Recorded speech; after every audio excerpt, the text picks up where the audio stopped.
ప్రతి చాంద్రమాన మాసంలోని 14వ రోజు లేదా అమావాస్యకు ముందు రోజుని శివరాత్రి అంటారు. అయితే 12 శివరాత్రుల్లో ఫిబ్రవరి, మార్చి నెలల్లో వచ్చే శివరాత్రికి మాత్రం విశేషమైన ఆధ్యాత్మిక ప్రాధాన్యత ఉంది. ఈ రోజు శివారాధనకు, ఆధ్యాత్మిక పురోగతికి ఎంతో విశిష్టమైనదిగా భావిస్తారు. ఈ మహాశివరాత్రి పండుగ కేవలం ఒక పండుగ మాత్రమే కాదు, శివపార్వతుల కళ్యాణ మహోత్సవం కూడా. అయితే మహాశివరాత్రి 2026 తేదీ, సమయం ఎప్పుడో తెలుసుకుందాం. 2026 మహాశివరాత్రి పండుగ అనేది హిందువులు ఆచరించే అతి ముఖ్యమైన పండుగ.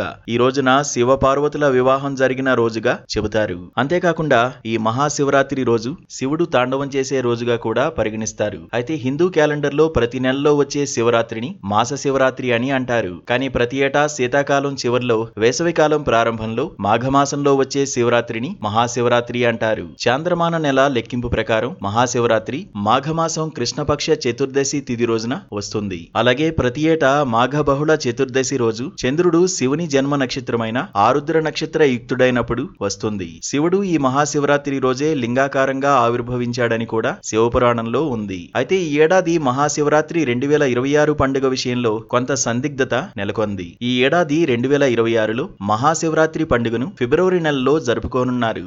మాఘమాసం బహుళ చతుర్దశి తిథి రోజున ఈ పండుగను జరుపుకుంటారు. ఈ ఏడాది చతుర్దశి తిథి 2026 ఫిబ్రవరి 15వ తేదీ 5:05 ప్రారంభమవుతుంది. అనంతరం మరుసటి రోజు అంటే 2026 ఫిబ్రవరి 16వ తేదీ సోమవారం సాయంత్రం 5:34 ముగుస్తుంది. కాబట్టి ఈ ఏడాది మహాశివరాత్రి 2026 పండుగను ఫిబ్రవరి 15 ఆదివారం రోజు జరుపుకుంటారు. ఎందుకంటే మహాశివరాత్రి రోజున పూజకు అత్యంత పవిత్రమైన సమయం నిశితకాలం. కాబట్టి ఈ ఏడాది నిశితకాల పూజకు ముహూర్తం ఫిబ్రవరి 15వ తేదీ ఆదివారం రాత్రి 11:55 నుంచి 12:56 వరకు ఉంటుందని పండితులు చెబుతున్నారు. ఇక ఉపవాసం ముగింపు విషయానికొస్తే 2026 ఫిబ్రవరి 16న సోమవారం రోజు ఉదయం 6:42 నుంచి మధ్యాహ్నం 3:10 మధ్య పారణ చేయవచ్చని సూచిస్తున్నారు. అయితే ఆయా ప్రాంతాల్లో ఆచరిస్తున్న పద్ధతులు, పంచాంగం ప్రకారం స్వల్ప మార్పులు ఉండొచ్చు. స్థానిక పరిస్థితులను అనుసరించడం ఉత్తమం.